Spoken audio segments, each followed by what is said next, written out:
Hi friends, എല്ലാവർക്കും സുഖമാണെന്ന് കരുതുന്നു. അപ്പം ലഞ്ചിൽ എന്തെല്ലാം ഹെൽത്തി ആയിട്ടുള്ള ഫുഡുകൾ ഉൾപ്പെടുത്താമെന്ന് നമുക്ക് ചിന്തിച്ചാലോ? എല്ലാവർക്കും ആരോഗ്യത്തോടെ ഇരിക്കണമെന്ന് ആഗ്രഹമുണ്ട് അല്ലേ? എന്നാൽ ഇതിനൊപ്പം നമ്മുടെ ഭക്ഷണ കാര്യം കൂടി ശ്രദ്ധിച്ചാൽ മാത്രമേ നമുക്ക് 100% റിസൾട്ട് ലഭിക്കുകയുള്ളൂ. ഊണ് കഴിക്കുമ്പം എന്തെല്ലാം ഹെൽത്തി ഫുഡ് ഉണ്ടെന്ന് പറഞ്ഞാലും മലയാളികളായ നമ്മൾ ചോറും കപ്പയൊക്കെ കഴിക്കാനായിട്ട് താല്പര്യപ്പെടുന്നവരാണല്ലേ. നമ്മുടെ ഇൻ്റർമീഡിയറ്റ് ഫാസ്റ്റിങ്ങിലും ലഞ്ചിൽ ചോറ് തന്നെ കഴിക്കാം. എന്നാൽ വൈറ്റ് റൈസ് മാറ്റിവെച്ച് എല്ലാവരും തവിടുള്ള അരി ഉപയോഗിച്ച് പാകം ചെയ്ത് കഴിക്കാനായിട്ട് ശ്രദ്ധിക്കുക.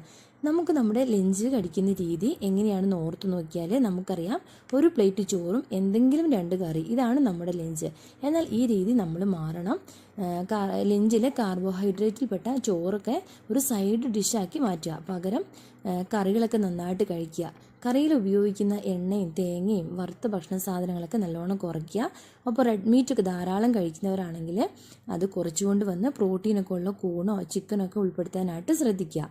അപ്പോൾ ഫുഡ് കഴിക്കാനായിട്ട് ഒരു പ്ലേറ്റ് എടുത്തിട്ടുണ്ടെങ്കിൽ അത് തന്നെ 4ആയിട്ട് വിഭജിക്കാം. 25% പ്രോട്ടീനും 25% കാർബോഹൈഡ്രേറ്റ്, 50% ഫൈബർ, നല്ല ഫാറ്റൊക്കെ ഉൾപ്പെടുത്തി നമുക്ക് ലഞ്ച് കഴിക്കാം.